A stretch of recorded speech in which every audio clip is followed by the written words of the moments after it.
Innal hamdalillah nahmaduhu wa nasta'inu wa nastaghfiruh wa na'udzu billahi min shururi anfusina wa min sayyiati a'malina man yahdihillahu fala mudhillalah wa man yudhlil fala hadiyalah. Asyhadu an la ilaha illallah wa asyhadu anna Muhammadan abduhu wa rasuluhu la nabiyya ba'dah. Rabbi shrah li sadri wa yassir li amri wahlul 'uqdatam min lisani yafqahu qawli.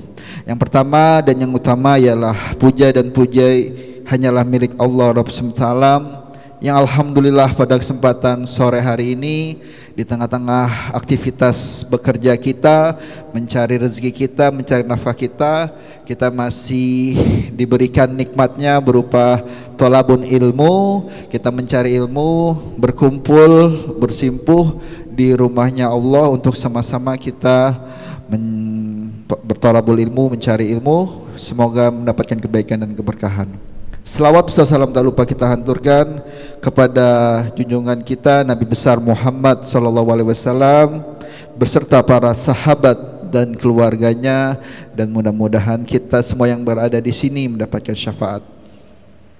Dan kita doakan juga kepada saudara-saudara kita, teman-teman kita, rekan-rekan kita yang masih dalam perjalanan.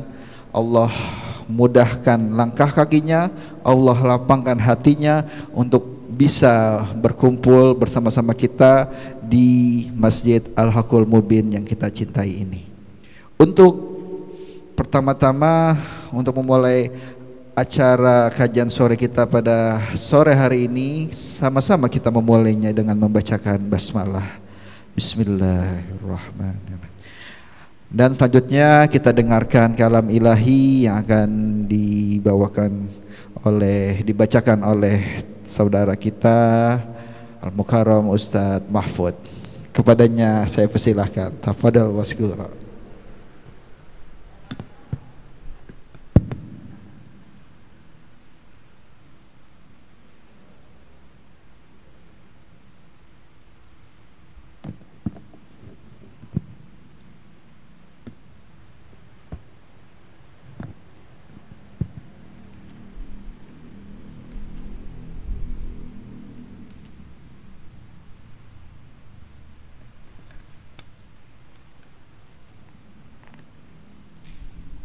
Assalamualaikum warahmatullahi wabarakatuh.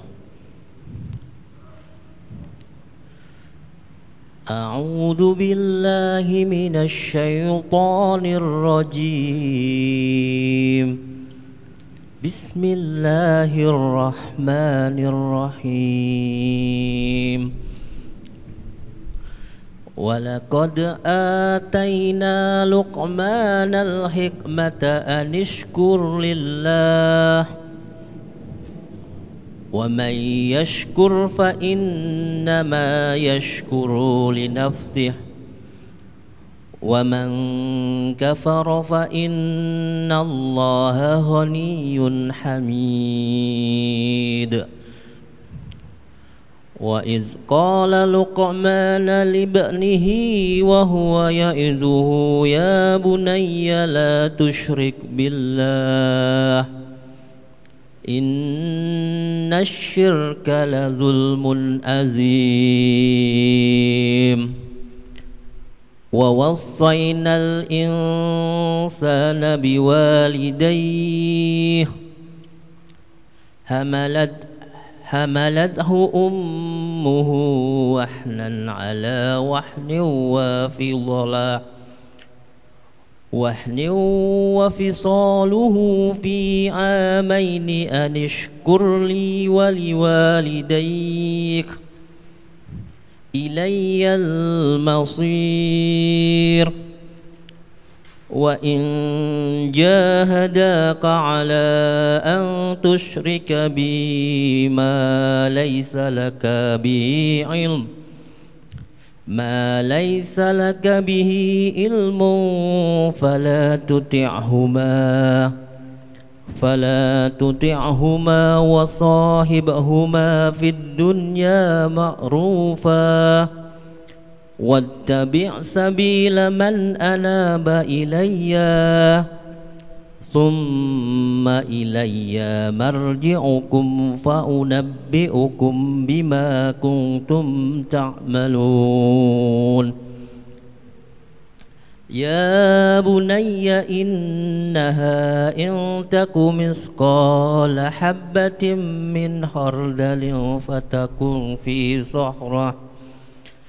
في صخرة أو في السماوات أو في الأرض يأتي بها الله إن الله لطيف خبير يا بني أقم الصلاة وأمر بالمعروف وانهى عن المنكر واصبر على ما أصابك إن ذلك من أزم الأمور ولا تصعر خدك للناس ولا تمشي في الأرض مرحا إن الله لا يحب كل مختال فخور واقصد في مشيك واحذر من صوتك إن أنكر الأصوات لصوت الحمير صدق الله العظيم. السلام عليكم ورحمة الله وبركاته.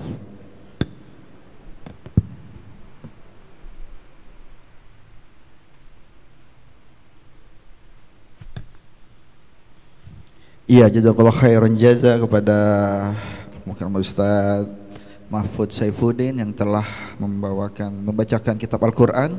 Semoga yang membacakan dan kita yang mendengarkan mendapatkan pahala yang berlipat ganda dari Allah Subhanahu wa taala, dan kumpulnya kita di sini, bersimpuhnya kita di sini mudah-mudahan menjadikan keberkahan, kebaikan untuk kita semua dan untuk keluarga kita. Kita langsung ke acara intinya, yaitu dengan tema orang tua sebagai pilar utama dalam membentuk karakter anak. Pada teman-teman semua yang ada di sini, fokus, kita sama-sama fokus untuk mendengarkan apa yang disampaikan oleh Ustadz Hamdi. Mudah-mudahan kita mendapatkan berkah dan ilmu yang bermanfaat dan kita bisa praktekkan nanti di keluarga kita. Kepada Al-Mukarram Ustadz Hamdi, saya persilakan. Tafadhal Masgura.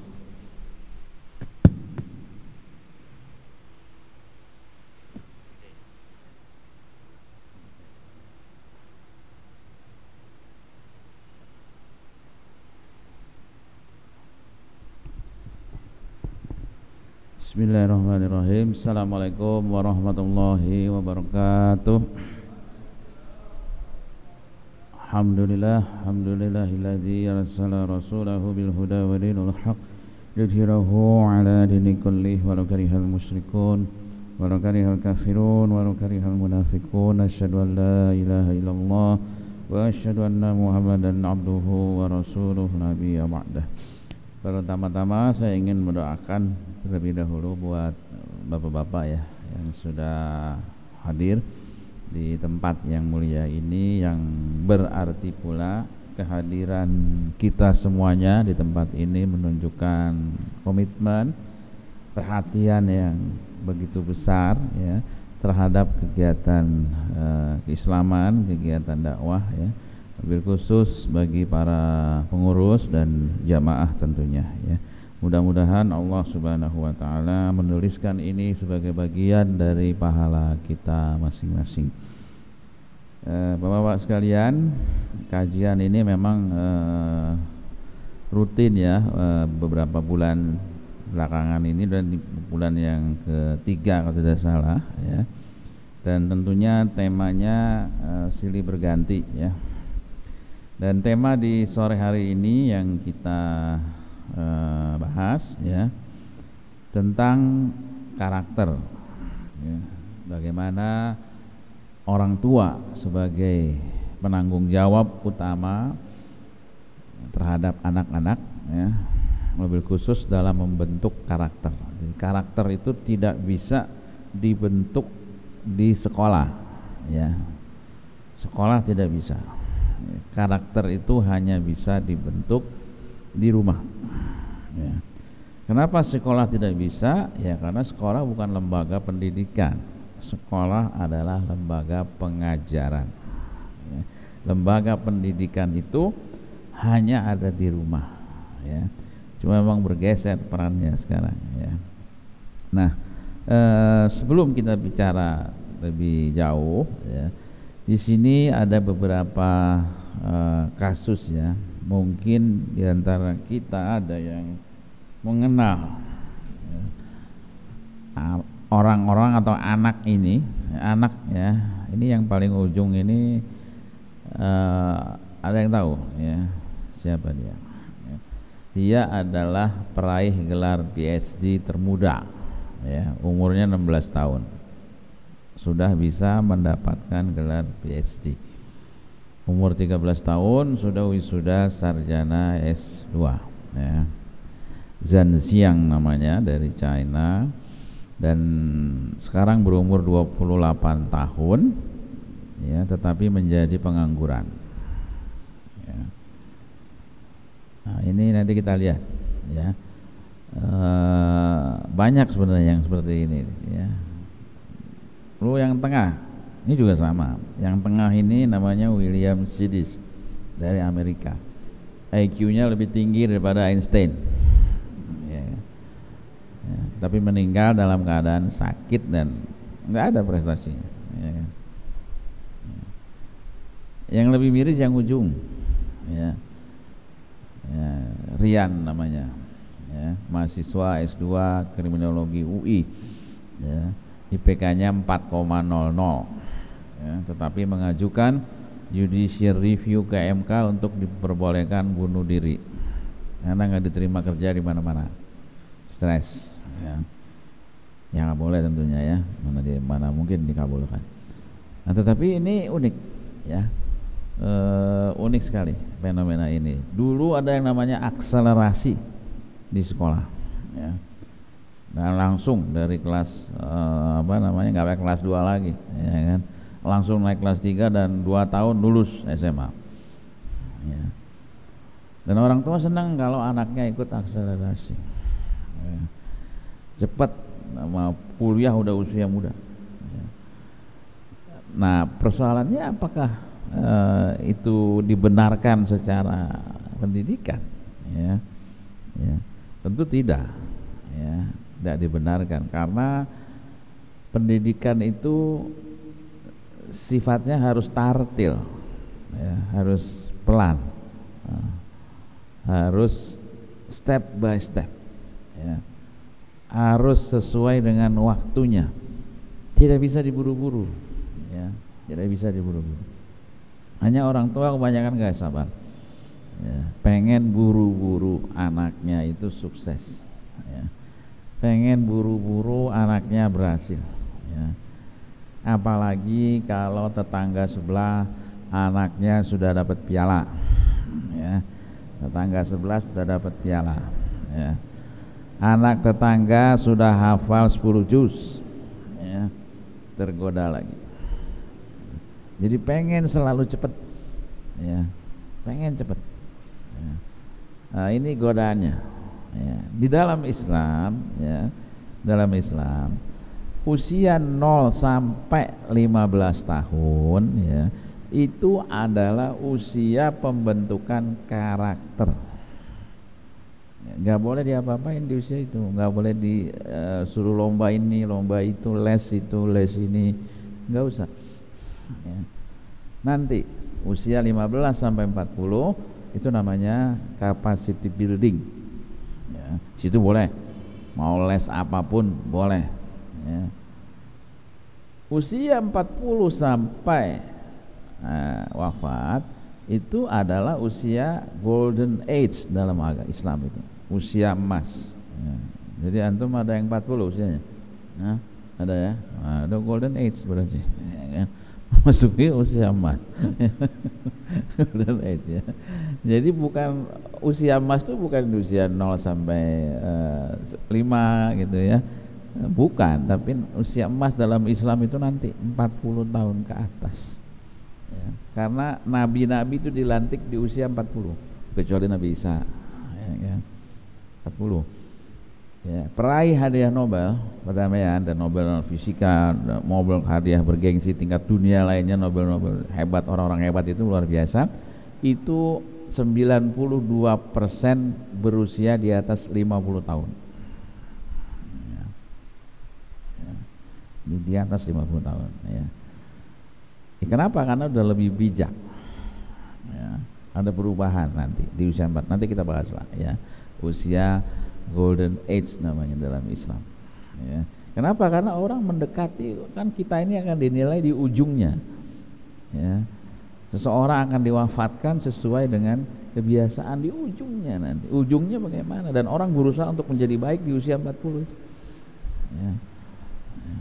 Jadi bukan 0 sampai 15, nggak usah diajarin apa-apa. Karakter apa, pembentukan karakter, bagaimana mendewasakan mereka. Ya, membuat mereka menjadi mukallaf. Karena hari ini mereka belum bisa ya memikul beban. Usia mereka sudah 15 tahun, tapi dikasih beban nggak bisa. Ya.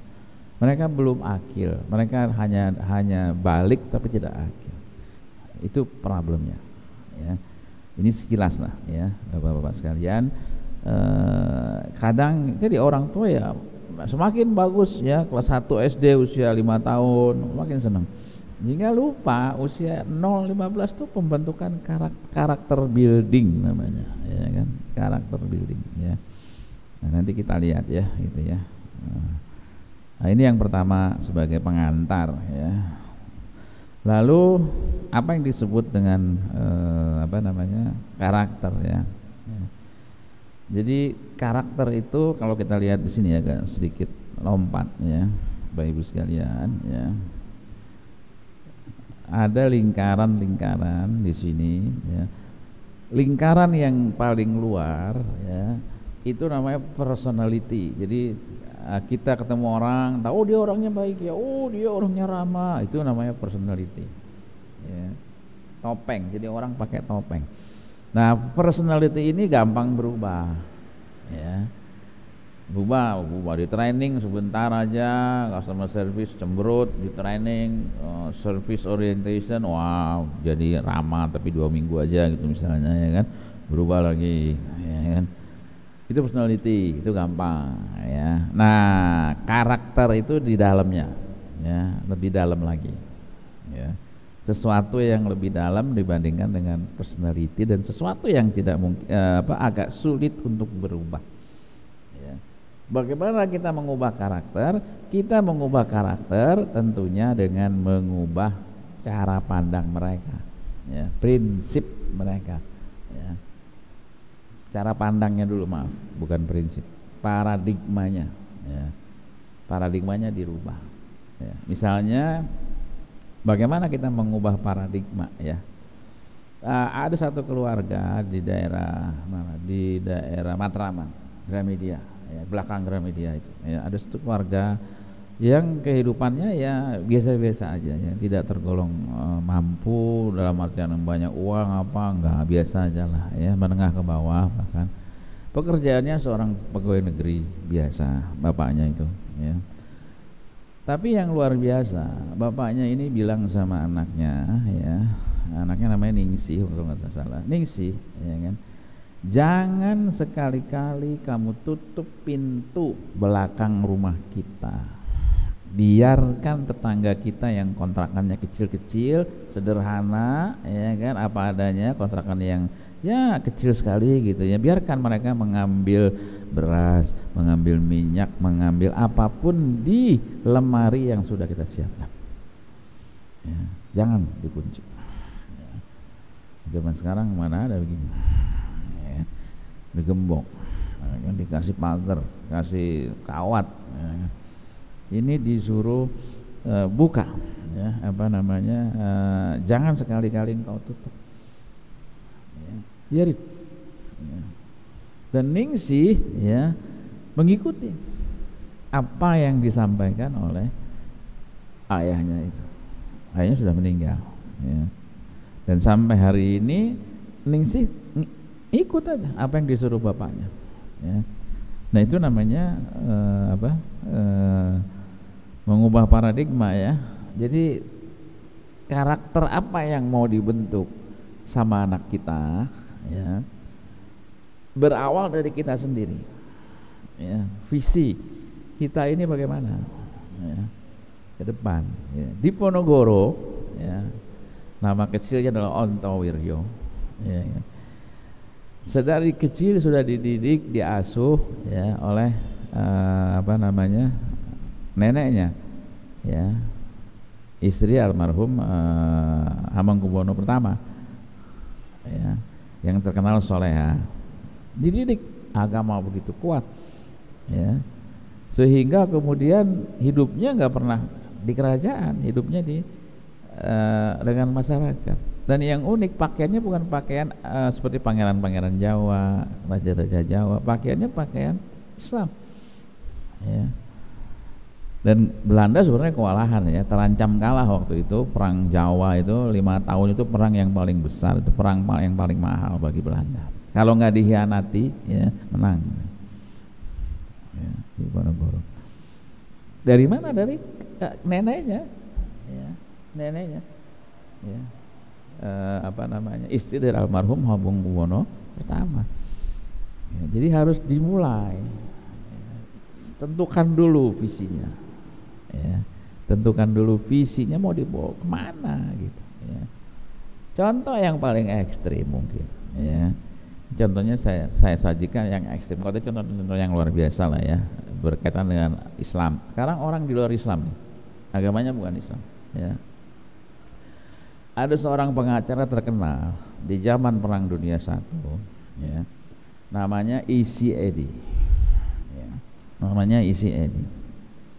E.C. Eddy ini pengacara, kalau sekarang mungkin Hotman Paris lah, ya, pengacara terkenal hebat, gitu, ya, yang selalu memenangkan kliennya dalam persidangan di pengadilan, ya. Dan gak tanggung-tanggung kliennya waktu itu adalah Al Capone. Al Capone itu mafia narkoba terkenal di zamannya, ya. Nah, karena pengacaranya pengacara hebat, ya, si E.C. Eddy ini dan mafia ini mau bayar berapapun yang diminta E.C. Eddy, dan apapun yang E.C. Eddy minta dikasih, ya. Pesawat apa segala macam dia punya, ya. Terkenal kaya raya hebat lah, ya. Sampai suatu hari dia berpikir, ya, saya ini jadi pengacara hebat, terkenal di seluruh Amerika, ya. Dan saya punya anak satu laki-laki, ya, apapun yang dia minta selalu saya bisa berikan. Tapi ada satu hal yang belum bisa saya berikan, kata E.C. Eddy. Apa itu? Nama baik. Jadi dia malu juga, ya. Hati kecilnya, hati nuraninya, fitrah, ya. Fitrah itu kan 3, ya. Ada potensi, ada hati nurani, ya kan, ada yang ketiga, ya, ada 3 hal. Hati nuraninya itu berbicara malu, ya, ya, malu, ya. Akhirnya dia memutuskan 180 derajat membela FBI, pemerintah, ya. Sehingga dalam persidangan sebalik, sekarang Al Capone yang kalah, pemerintah yang menang, dan dia tahu bahwa konsekuensi dari semua itu adalah mati. Tahu. Dan benar, nggak berapa lama setelah ditembak mati, ya, oleh mafia ketika lagi nyetir ditembak. Ada di Google, kalau kita searching itu ada, ya, bagaimana wafatnya E.C. Eddy, ya. Selesailah kisah ini sampai di sini, ya. Kisah kedua nggak ada kaitannya dengan kisah ini. 25 tahun kemudian pada Perang Dunia yang kedua, ada seorang tentara muda yang begitu gagah berani, ya, begitu luar biasa. Ya, suatu hari ada 9 pesawat kamikaze yang pesawat bunuh diri Jepang waktu itu, ya, Perang Dunia II, ya, itu menyerang pesawat Amerika, kapal perang Amerika, ya. Diserang, namun si tentara muda ini nekat, dia ingin memukul mundur, mengejar. Sudah diingatkan oleh menara pengawas di kapal perang bahwa bahan bakar kamu gak cukup, nanti kamu bahaya itu. Tapi tekad dia kejar, dia berhasil memukul 4 pesawat jatuh dan 5 kabur, dan dia kembali dengan selamat. Siapa dia? Anak muda itu adalah anaknya E.C. Eddy, ya. Jadi kalau bapaknya pahlawan, ya, anaknya pahlawan, ya. buah apel. Nah ini karakter ya. Buah apel itu kalau jatuh tidak akan jauh ya dari pohonnya. Begitu bapak, begitulah anaknya ya. Jadi karakter apa yang ingin kita bentuk dari anak-anak kita, ya tergantung kita ya, tergantung kita ya. Dari mana tadi ya, kita merubah paradigma dia, prinsipnya isinya berubah total ya kan, dari yang awalnya prinsip gaya hidup bebas, hedon dan lain sebagainya, berubah ya, berubah total. Dan yang bisa mengubah diri kita, orang mengubah karakternya adalah prinsip. Prinsip itu apa sih? Prinsip itu nilai-nilai agama ya. Umar bin Khattab radhiyallahu an ya kan, sebelum masuk Islam kan demikian luar biasa ya kan. Nggak ada orang yang berani sama Umar. Bahkan ketika hijrah Quraisy ya, Umar bin Khattab besok pagi mau hijrah, barang siapa yang kepalanya mau berpisah dari badannya ya, silahkan cegat Umar di jalan. Nggak ada yang berani Quraisy. Ngapain cari penyakit kata orang Quraisy ya. Nggak ada.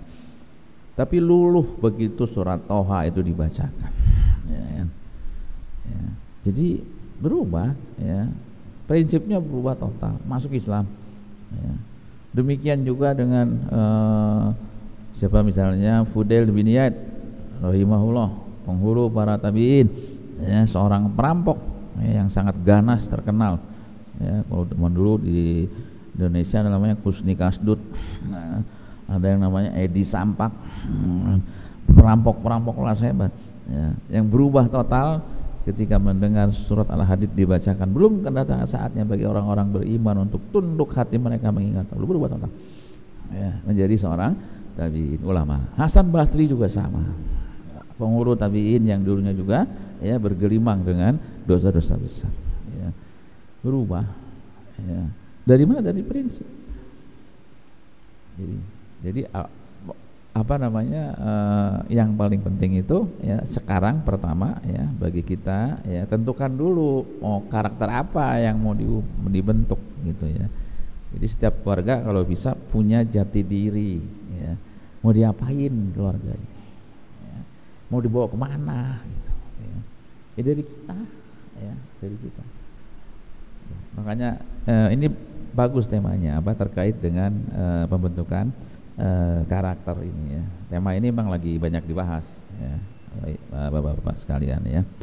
Nah ini yang disebut dengan karakter, sesuatu yang mendasar ya, yang tidak gampang berubah gitu ya. Tapi dia bisa berubah kalau cara pandang orang dirubah, dan cara pandang orang berubah kalau prinsipnya juga dirubah ya. Nah nanti kita lihat, kita tuangkan secara praktis bagaimana relevansi bagan ini dengan secara praktis penerapan di dalam keseharian ya kan. Aristoteles, seorang filsuf, pernah berkata ya, karakter kita pada dasarnya adalah gabungan dari kebiasaan-kebiasaan kita.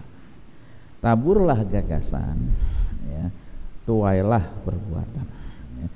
Taburlah perbuatan, tuailah kebiasaan, dan taburlah kebiasaan, tuailah karakter ya. Jadi dari kebiasaan ya yang dibangun ya. Dari kebiasaan baik tadi kan, ningsih bapaknya sedekah, dia lihat ya, dia lihat ya kan. Dan taburlah karakter, maka tuailah nasib ya. Jadi nanti kita lihat bagaimana Ibnu Qayyim merinci lebih detail ya, merinci secara lebih detail bagaimana pembentukan karakter ya kan. Ini diambil dari pemikirannya Ibnu Qayyim al-Jauziyah ya. Jadi awalnya dari pikiran ya, awalnya dari pikiran, awalnya dari pikiran ya kan ya, lalu muncul ke perkataan ya. Makanya pikirannya harus diisi dengan yang baik-baik ya kan, supaya perkataan yang keluar juga perkataan yang baik ya kan ya. Nah, ini semua nanti ini semua akan ditentukan oleh ayahnya ya gitu ya, bapaknya ya. Nanti kita bahas ya. Tindakan ya, perkataan akan diejawantakan dalam tindakan, ya. Tindakan akan muncul kalau udah sering jadi kebiasaan, ya. Dan kebiasaan akan menuai karakter, ya. Ya tadi dibilang sama Aristoteles nasib, kalau kita lebih ngelihatnya, Ibnu Qayyim melihatnya ya takdir, ya kan. Nah ini prosesnya kurang lebih seperti ini, ya. Prosesnya kurang lebih seperti ini, ya. Ini secara lebih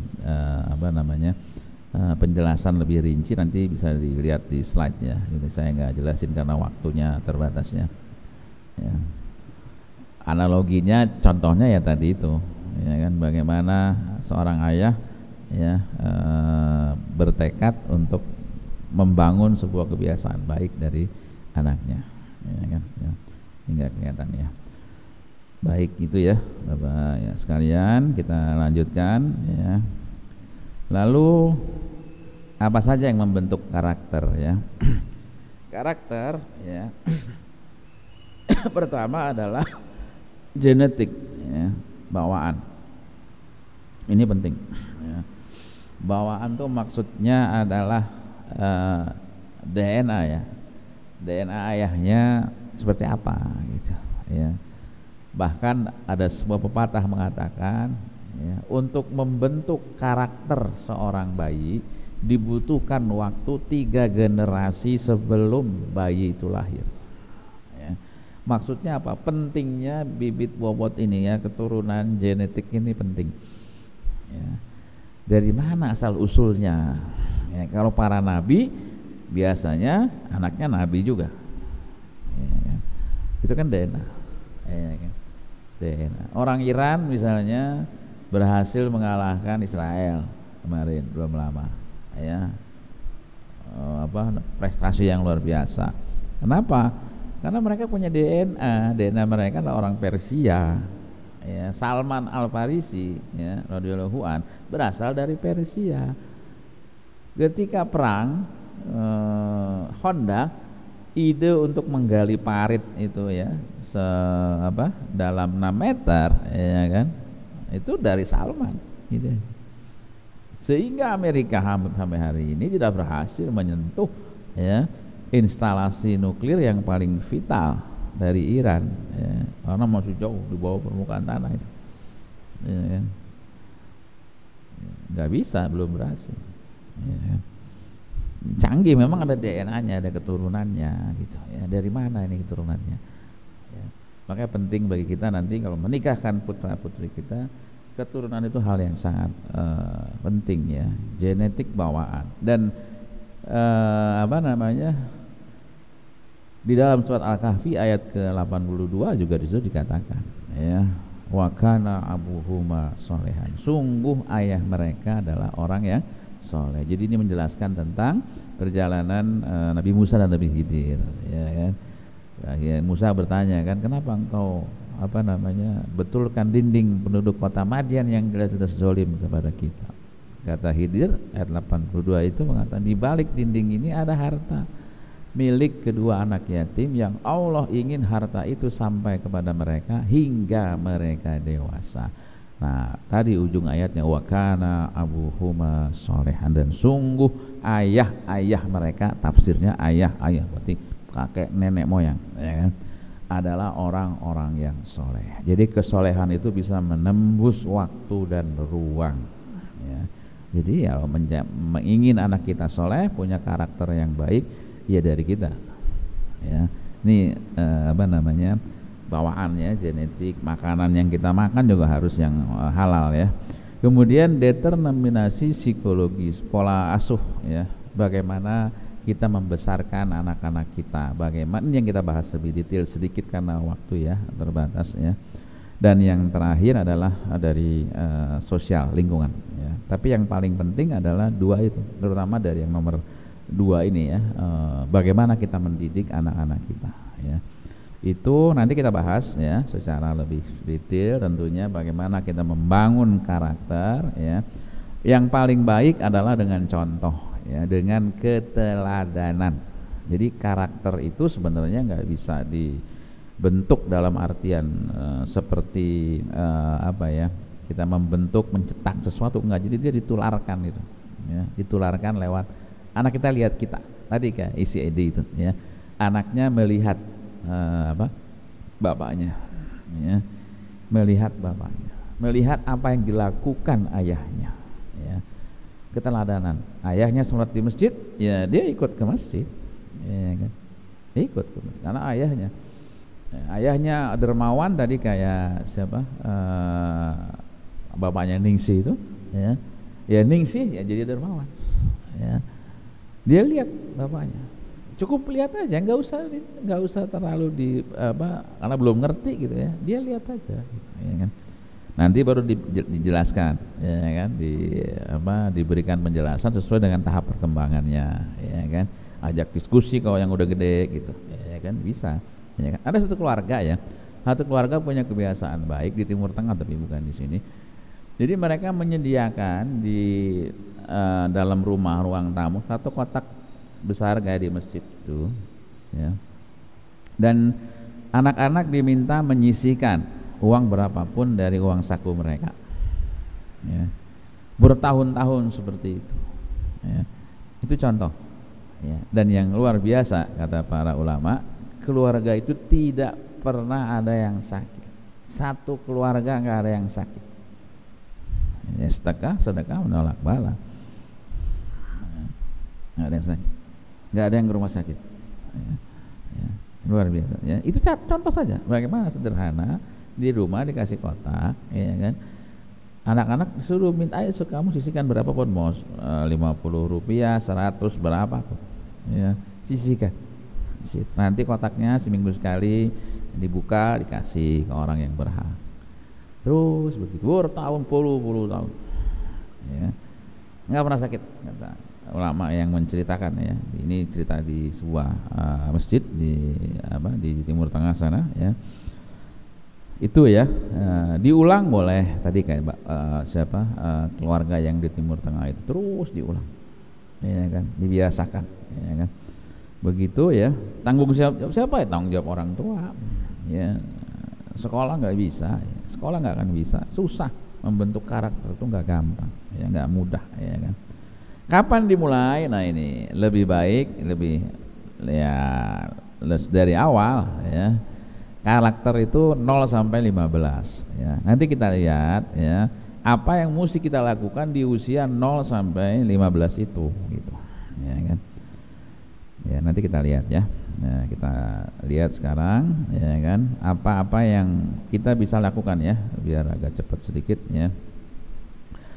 0 sampai 7 ya kan. Ini keteladanan ayah yang utama. Ya, jadi ini ayah nih sekali lagi. Membentuk karakter itu ayah, bukan bunda. Nggak bisa bunda. Ya, karakter itu ayahnya, mutlak. Ya. Rasulullah meninggal, ayahnya meninggal digantikan oleh kakeknya meninggal digantikan oleh paman. Jadi keteladanan yang utama adalah ayah. Ya. Nah, nanti muncul ya fenomena anak-anak yang soleh, cuma soleh dan solehahnya itu hanya sampai SMA, hanya sampai SMP, sampai kelas 6 aja. Setelah itu berubah lagi ya, balik lagi ke awal. Kenapa begitu ya? Karena kita tidak memenuhi hak-haknya di usia 0 sampai 7 itu. 0 sampai 7 jangan dikasih beban ya, dimanja ya. Itu adalah masa pembentukan ya, forming, bukan performing. Orang tua udah pengen performing, udah pengen hafalannya banyak di usia itu, udah pengen anaknya kayak Imam Syafi'i ya.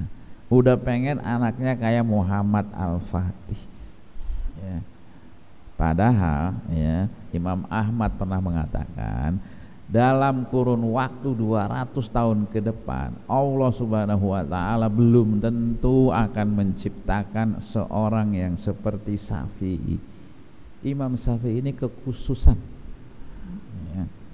Nggak bisa dijadiin contoh buat semua, nggak bisa, kekhususan ya. Kalau kita ingin menjadikan anak kita seperti Muhammad Al-Fatih apakah anak kita punya infrastruktur bakat seperti Muhammad Al-Fatih? Kan belum tentu. Ya. Yang terjadi hari ini adalah ya ideologi orang tua, bukan ideologi, keinginan orang tua dipindahkan kepada anaknya. Kamu harus begini, harus begini, harus begini, harus begini, harus begini. Ya, sehingga si anak kehilangan haknya. Saya sebenarnya pengen begini, saya sebenarnya pengen begini. Ya udah nggak bisa. Ya, dididik disiplin di usia itu. Ya, macam-macam. Ya, padahal dirawat dan dijaga saja di 0 sampai 7. Sehingga kalau masuk TK ya, taman kanak-kanak, itu tidak ada kurikulumnya gitu. TK itu nggak ada kurikulum. Di TK itu hanya ada rambu-rambu saja. Pendidikan usia dini. Jadi nggak ada kurikulum. Bagaimana mau ada kurikulum? Orang masa pembentukan setiap anak beda-beda, nggak bisa disamakan. Kesalahannya adalah dari TK sudah disamain, pakai seragam. Ya, padahal nggak bisa begitu. Gitu. Ini yang menyebabkan nanti fitrahnya jadi nggak optimal. Karena dari kecil udah dibebani dengan segala macam, calistung apa segala macam. Ya. Di usia 0 ya. Ingat ya, masa pembentukan ya kan. Dan yang paling penting mereka itu baru saja bertemu dengan Robnya ya.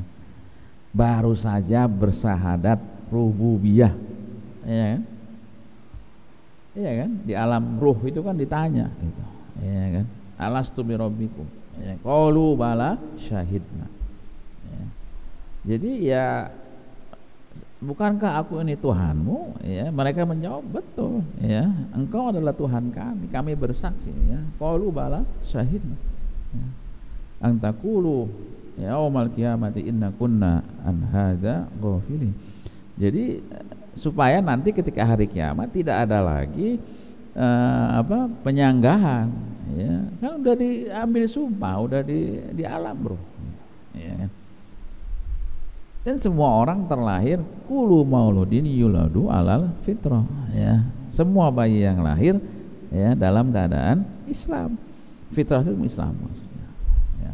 Ayahnya, orang tuanya lah yang menjadikan Yahudi, Nasrani atau Majusi.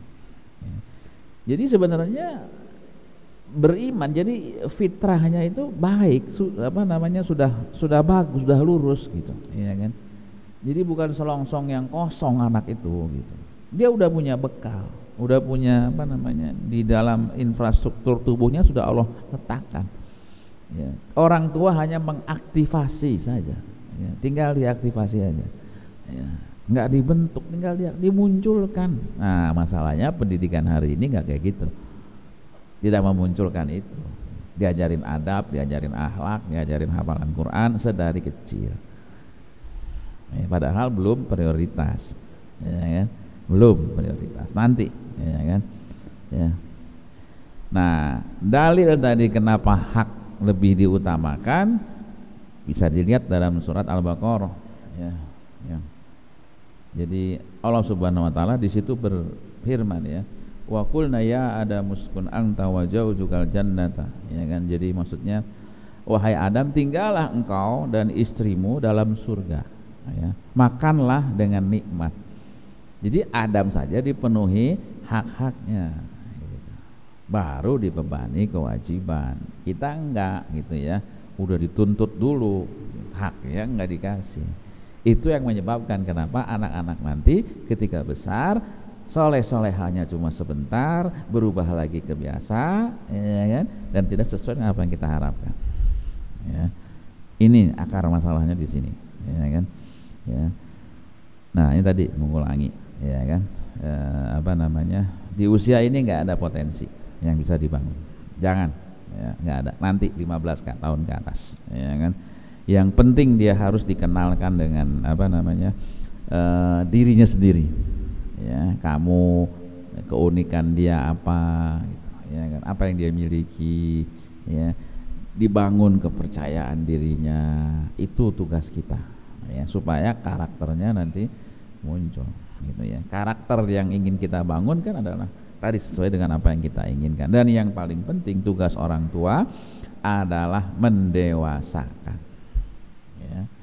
Nah, terkait dengan tadi hal-hal apa yang mesti kita ajarkan di usia 0 sampai 7, ya ada 4, ya.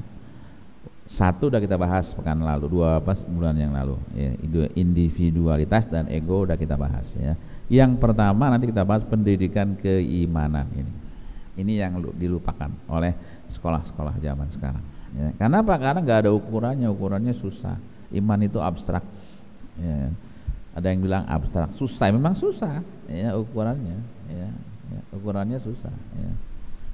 Iman itu kan bagaimana kita yakin sepenuhnya kepada Allah Subhanahu wa taala sebagai penguasa, ya kan, pencipta, pemelihara alam semesta. Nah, bagaimana meyakinkan ini nanti kita bahas, ya. Pendidikan keimanan.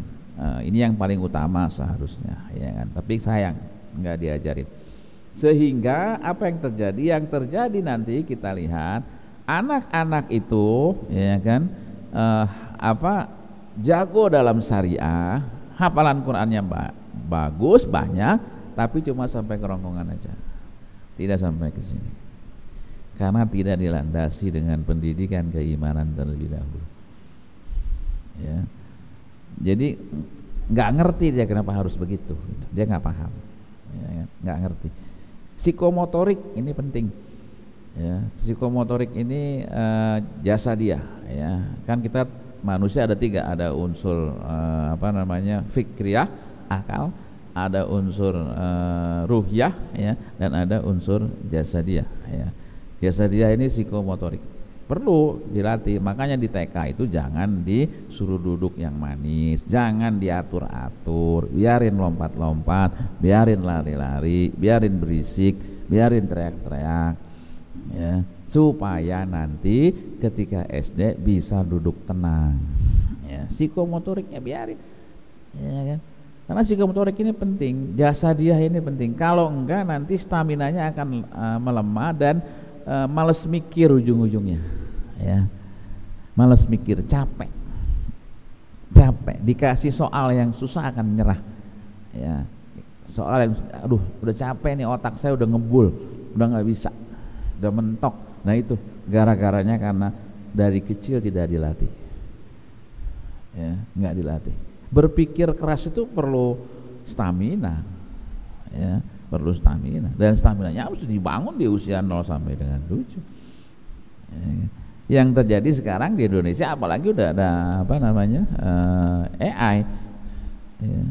AI itu jelas-jelas melemahkan kemampuan berpikir, ya. Bahaya sebetulnya bagi masyarakat kita, karena masyarakat kita tidak punya tradisi berpikir yang baik, sehingga apa-apa AI, ya, seakan-akan lebih jago AI itu. Ini bahaya, ya. Dihindari. Anak-anak Indonesia itu pada umumnya sudah bisa mengenal Google Search di usia-usia SD gitu. Padahal anak-anak di luar negeri itu nanti SMA itu baru pada ngerti, ya. Menjelang SMA baru ngerti Google Search itu seperti apa. Kalau di sini enggak, ya. SD aja udah bisa Google Search, ya. Apalagi ada AI itu, ya, tambah parah lagi, ya. Jadi malas mikir, ya. Repot itu. Konsekuensinya luar biasa itu, ya.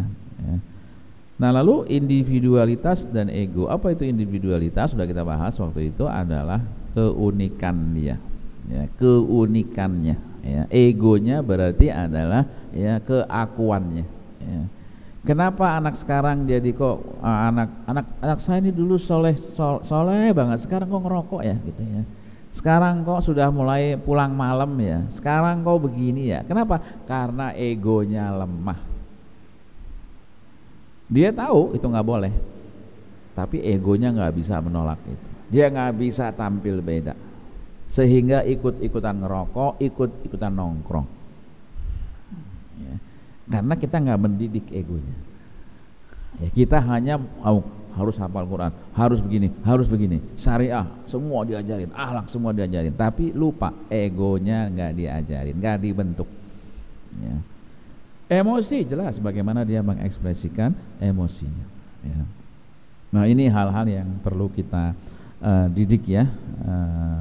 Dan dalam Al-Quran sudah jelas bahwa sungguh ya kamu benar-benar akan menjalani tingkat demi tingkat latar kabun atau bakon antobak. Ya, jadi bertahap ya. Enggak jangan buru-buru gitu. Jangan pengen cepet-cepet dapat hasil. Ya, jangan. Apalagi kalau seputar parenting. Udah Ustadz nggak usah banyak dasar filsafatnya, nggak usah banyak ini, langsung aja trik praktisnya bagaimana. Seakan-akan kalau udah tahu trik praktis sedemikian sakti, ya, sedemikian bisa mengubah anaknya. Ya. Padahal bukan itu sebetulnya. Ya, kan? Bertahap, pelan aja. Nggak usah buru-buru mau kemana, ya kan? Sabar, ya. 15 tahun kokohkan dulu, ya, akilnya itu, ya. Keakilan dia harus dibangun di usia itu, dewasakan dia, baru ketika diajarin potensi apapun, diajarin keterampilan apapun, dia bisa nanti. Ya. Ya. Ibaratnya seperti yang disampaikan di dalam surat Ibrahim ayat karakter itu ya, ayat 24 ya. Jadi alam taro kaifa daraballahu masalan kalimatan thayyibah. Jadi tidaklah kamu perhatikan bagaimana Allah telah membuat perumpamaan kalimat yang baik ya. Itu seperti ya pohon yang baik, akarnya kuat dan cabangnya menjulang ke langit. Ya, jadi akar tuh karakter. Ya, kuat dulu tuh pendidikan yang tadi ya kan. Ini nih ya, baru dia siap berhadapan dengan badai kalau keempatnya ini diajari ya, ya. Kuat cabangnya dan menjulang ke langit, ini yang disebut dengan karakter ya maksudnya ya gitu ya. Dan tuti ukuluha kulli ya, dan menghasilkan buahnya pada setiap waktu dengan seizin Rabbnya ya kan. Allah membuat perumpamaan ya kan untuk manusia agar mereka mengambil pelajaran. Ya, jadi perumpamaan. Ibaratnya begitu, artinya bahwa karakter itu yang harus kita perkuat. Ya. Nah ini barangkali ya, sedikit lagi sebelum ke tanya jawab ya, sebaiknya kita ada tanya jawab. Ya.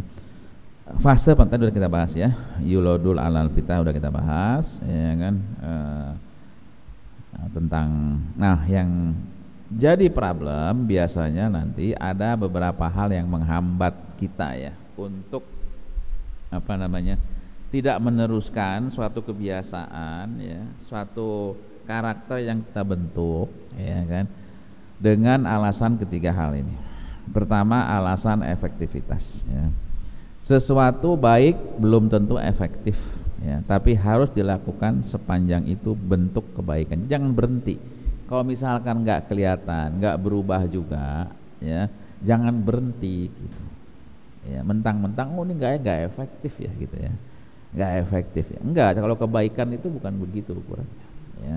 Jadi jangan mudah menyerah. Ini nggak efektif ya, kok nggak berubah-berubah gitu, ya kan? Berarti caranya nggak efektif nih, gitu, ya kan?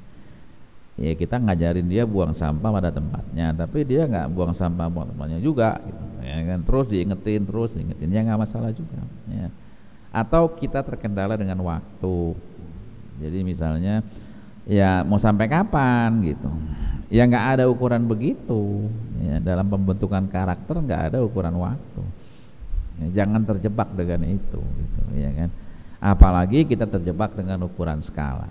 Pengaruhnya sejauh mana? Jangan-jangan cuma di rumah doang baiknya, di luar enggak gitu. Enggak bisa begitu, jangan begitu. Ini godaannya yang membuat orang akhirnya jadi berhenti ya. Yang terakhir ya keteladanan ya.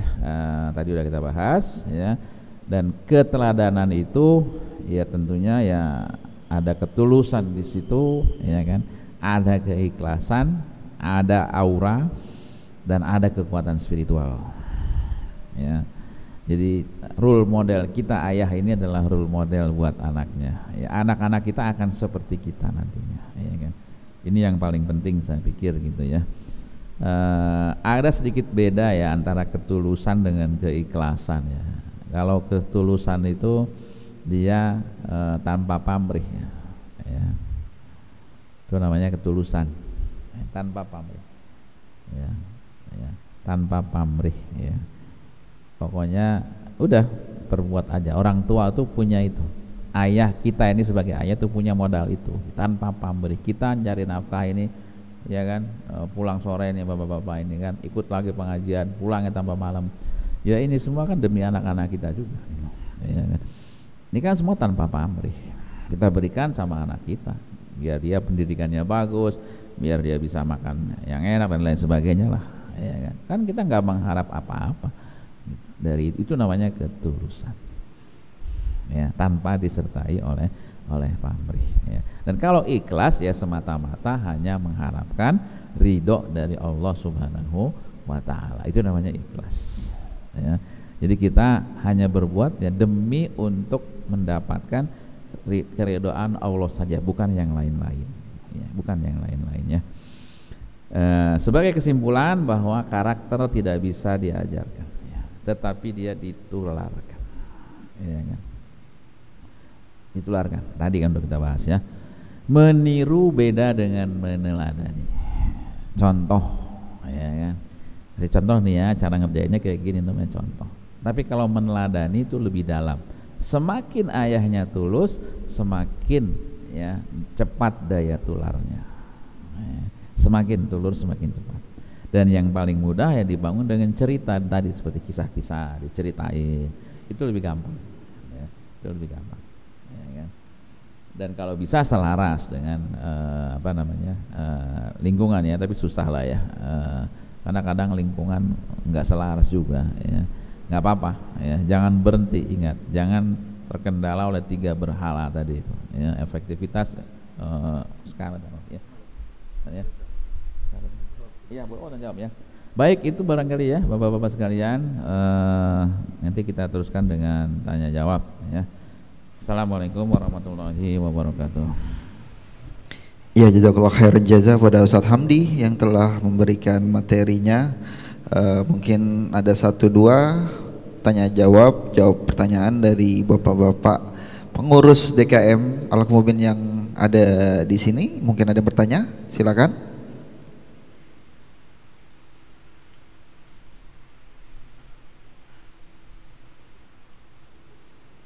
Pak Haji Marsana. Oh, Pak Ustadz Samsul Bahri.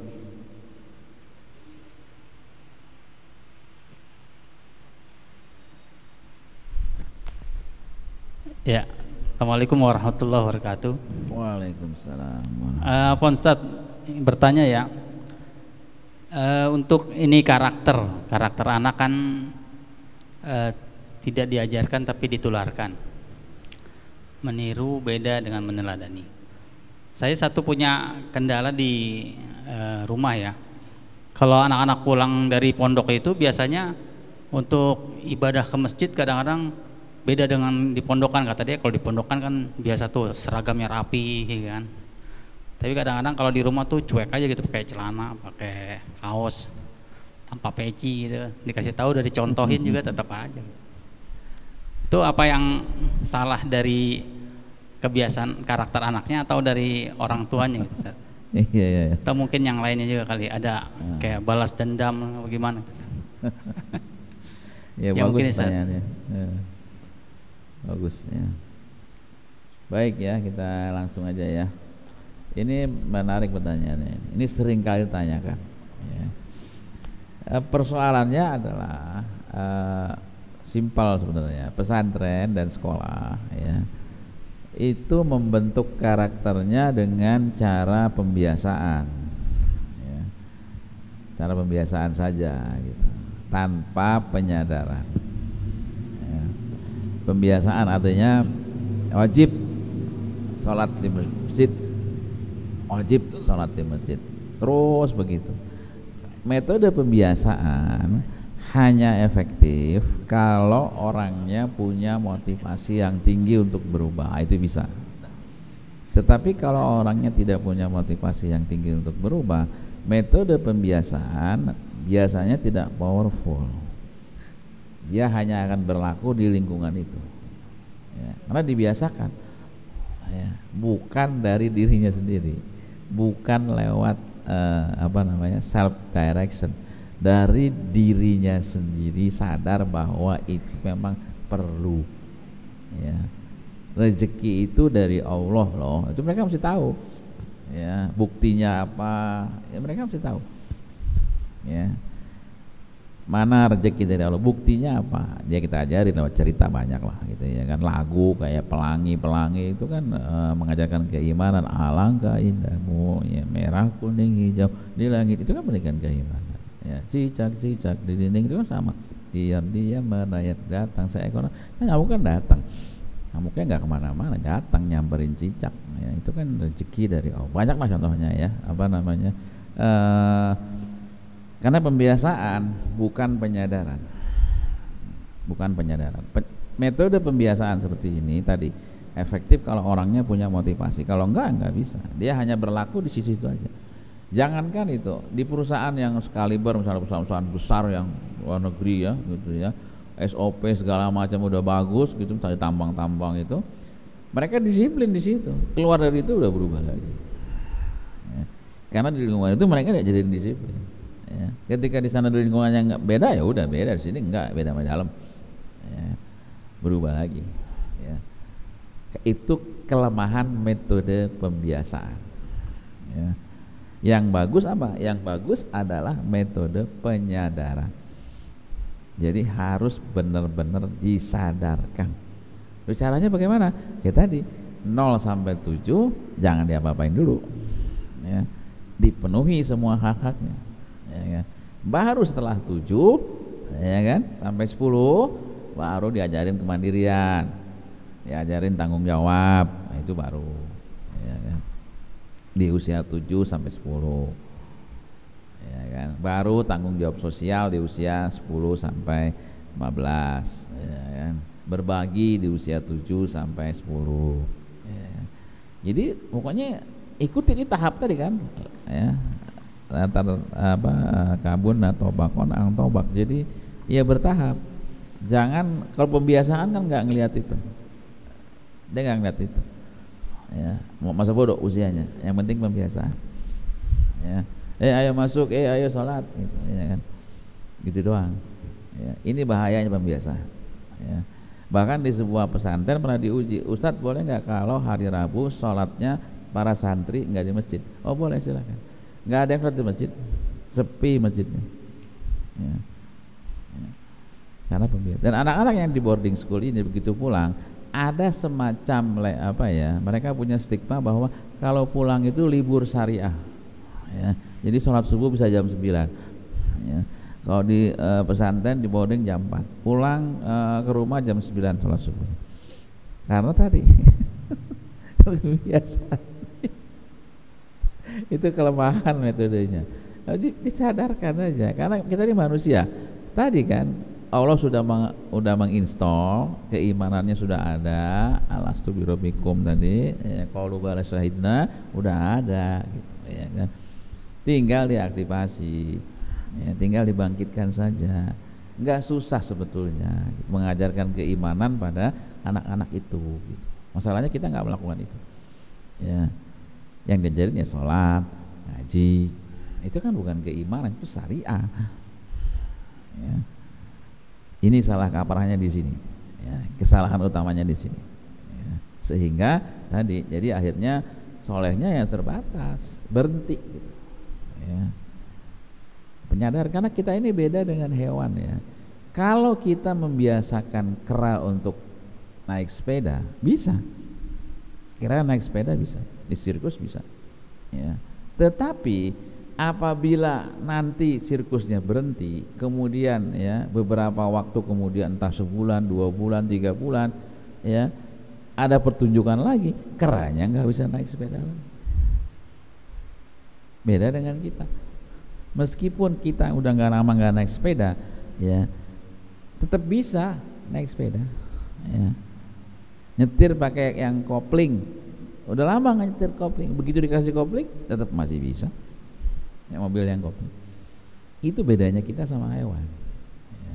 Jadi bisa kita ini apa ya tadi makhluk yang memang dianugerahi fitrah, salah satu fitrah kita sebagai manusia yang membedakan dengan malaikat adalah kemampuan berpikir. Ya, itu nggak diajarin juga. Ya, itu nggak dioptimalisasi dalam dunia pendidikan. Ya, berpikir nggak diajarin. Ya, padahal berpikir itu ciri dia dewasa. Ciri dia dewasa adalah dia bisa berpikir. Nggak bisa anak sekarang. Nggak bisa ya, dan gampang menyerah. Tadi jasa diahnya, psikomotoriknya nggak diajari, gampang ngebul otaknya, udah nyerah aja deh, udahlah gitu ya kan? Ya karena kesalahan dari awal ya, kesalahan dari awal yang kenapa nggak dibentuk gitu ya, kenapa nggak diarahkan. Fitrah tadi Allah sudah berikan kemampuan berpikir, fitrah keimanan. Itu kan fitrah keimanan itu kan tadi kan Alastu bilang itu fitrah keimanan. Kenapa nggak dibangkitkan? Kenapa nggak diaktifasi? Malah diajarin syariah, malah diajarin akhlak, diajarin adab. Itu nanti belakangan. Ya, kebalik. Begitu Pak ya. Jadi kenapa lalu kemudian jadi nggak efektif? Gitu, ya. Jadi karena itu ya ada kesalahan. Ya. Gimana? Ya udah, alhamdulillah sudah terjawabkan, dijelaskan secara panjang dan lebar oleh Ustadz Hamdi. Mudah-mudahan Bang Samsul bisa mengambil ilmu yang tadi disampaikan dan bisa diterapkan untuk anak-anaknya. Dan mudah-mudahan kita juga bisa mengambil ibrohnya. Alhamdulillah telah akhir dari awal tadi sore sampai saat ini untuk kajian sore pengurus. Mudah-mudahan kita bisa mendapatkan ibroh dari apa-apa yang tadi disampaikan oleh Al-Mukarram Ustadz Haji Muhammad Hamdi. Sama-sama kita tutup kajian sore kita pada hari ini dengan membacakan hamdalah. Alhamdulillahirabbil alamin. Istighfar, astaghfirullahaladzim, astaghfirullahaladzim, dan doa kafaratul majlis. Subhanakallahumma wa bihamdika asyhadu an la ilaha illa anta astaghfiruka wa atubu ilaik. Assalamualaikum warahmatullahi wabarakatuh.